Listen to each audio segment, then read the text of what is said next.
Hey guys, what's up? How we doing? Hope you're doing great. Welcome back to our series of advanced vocabulary.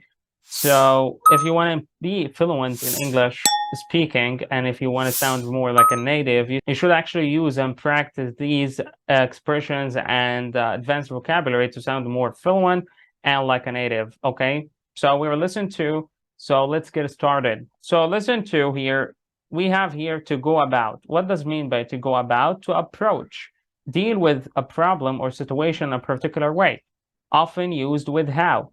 Examples: even though I've been running my own business for quite a long while now, I still haven't got a clue, haven't got the idea as to how to go about giving someone the sack.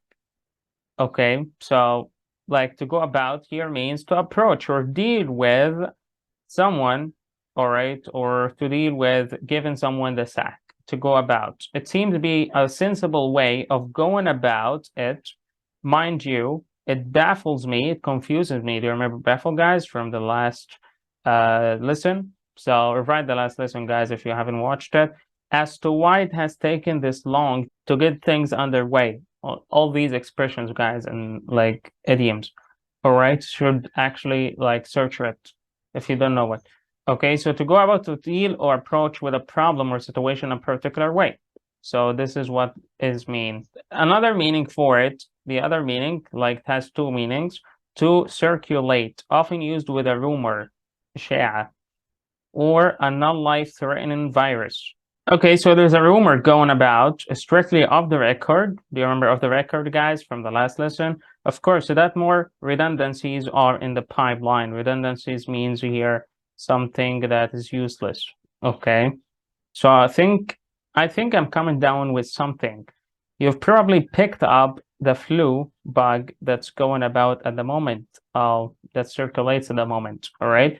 So this type of the flu, it's going about everywhere. Okay, so it circulates, all right, from another person to like from person to person. All right. For the second word that we have here, loophole. What does it mean by loophole?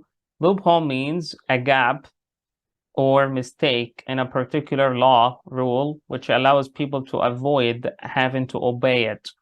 Okay, so our solicitor is bound to find a loophole enabling us to get around the law. Loophole, ثغرة. Okay, in Arabic means ثغرة.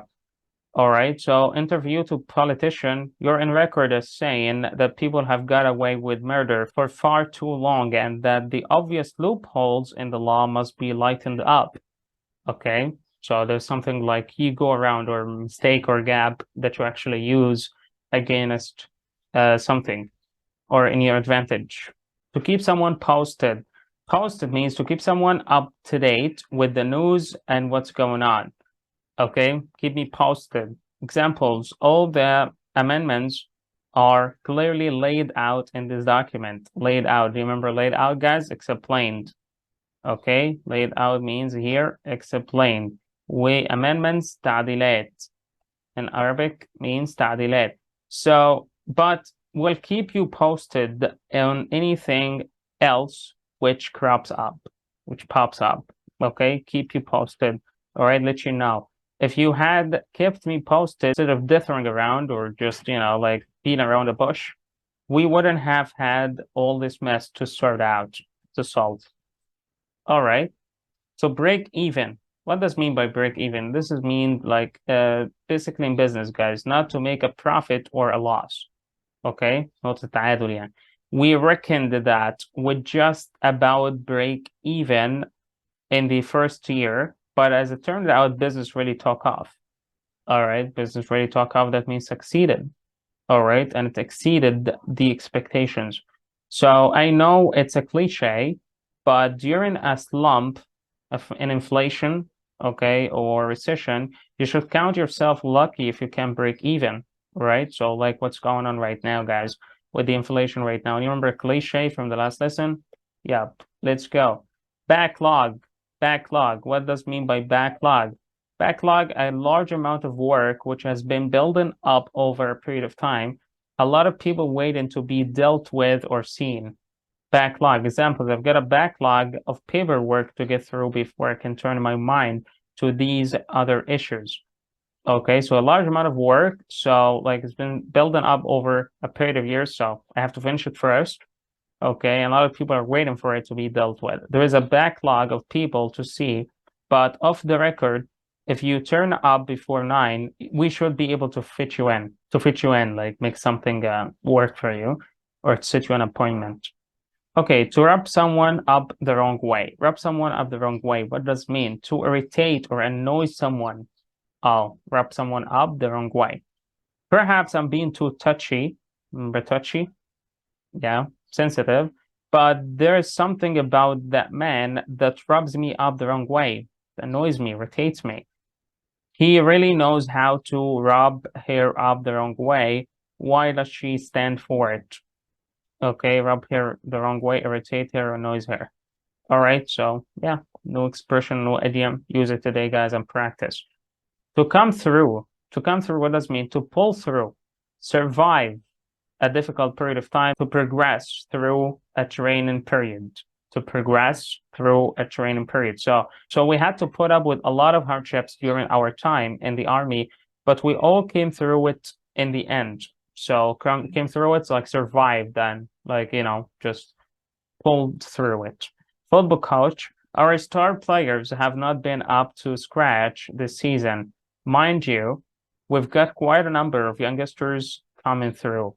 So they're surviving and pulling through this hard time and through the training. Another meaning for it, to be evident or apparent. Examples, what came through most of all was his reluctance to come to terms with the truth. Oh, so it was apparent, okay? Or what came through what appeared here. His nasty streak only comes through when he's being rubbed up the wrong way. He's being annoyed, rubbed up the wrong way. Okay, comes through. So fantastic. Oh, it has another third meaning. To arrive after having been processed. To arrive after having been processed. Usually documents. We can't put these brochures until the new lease comes through. Like, it's been processing. Like until the new lease has been processing. The home office have told me that because of backlog of applications, my visa is unlikely to come through until the new year. Okay, to come through to like here arrive after being processed. Our star players have not been up to scratch this season, so mind you, we've got quite a number of youngsters coming through. So coming through here, surviving or passing through or going through the training. Next one, to give someone a lot of stick or to get to take a lot, to get or take a lot of stick. What does it mean? To tease, make fun of, criticize continually, to be teased, criticized continually. Note, also to come in for stick, which can be used in the same way as to take stick. All right, this is colloquial, لغة عامية, just like we say slang يعني, اللغة العامية كده. So we give him a lot of stick at work over his appalling choice of ties, but he's too thick-skinned to let it bother him. Give him a lot of stick. So teased him and made fun of him at work over his appalling choice of ties. So, but he's too thick-skinned to let anyone bother him. So do you remember thick-skinned, guys? So like doesn't get annoyed that fast. I got relentless stick. Relentless stick. I got relentless stick last time I went in for the marathon, so I am not putting my name down for it this year. Relentless stick. Oh, so just I get a lot of criticism, a lot of teasing. So I'm not putting my name down for it this year. Film critic appearing on television. So I've taken quite a bit of stick this week from viewers for slagging off Dustin Hoffman's latest film. Slagging off means criticizing here, so I'm going to steer clear of the matter on tonight's program. The board of directors came in for a lot of stick over the way they handled such a touchy issue. Okay, very oversensitive issue. All right, so yeah, to give someone a lot of stick or to get a lot of stick, it means to tease or make fun of or criticize continually, and so on, guys. So To be up in the air, to be uncertain or unsettled. Everything is up in the air, so I'm not actually settled on something or I haven't decided yet. How's your new office coming along? Everything is up in the air at the moment. I haven't got a clue what's going on. We've sorted out the costings, but the layout is all up in the air. So, unsettled, uncertain. Dog's body. Dog's body, a person who is employed to do menial jobs only. Okay, so I'm sorry, but I won't let you get away with treating me like your dog's body anymore. Yeah, don't let anybody, guys, treat you as dog's body. Initially he was taken on just a general dog's body, which is why no one can get over his promotion to a regional manager. Oh yeah, so you're just doing only the menial jobs. Okay, so you're not like a big shot or anything, like you cannot actually improve in this kind of career, this kind of job. Okay, guys, so that was it for today's video. I hope you enjoyed it, guys, and make sure to use these idioms and expressions and vocabulary today. Okay, use it today, guys. Try to practice, try to record yourself, like create a short story out of it. Okay, the most important thing is that you will learn it. Okay, you actually use it in your speaking in order not to forget it and memorize it quickly and like speak better and better and better. All right, you have a great day, guys. See you next time.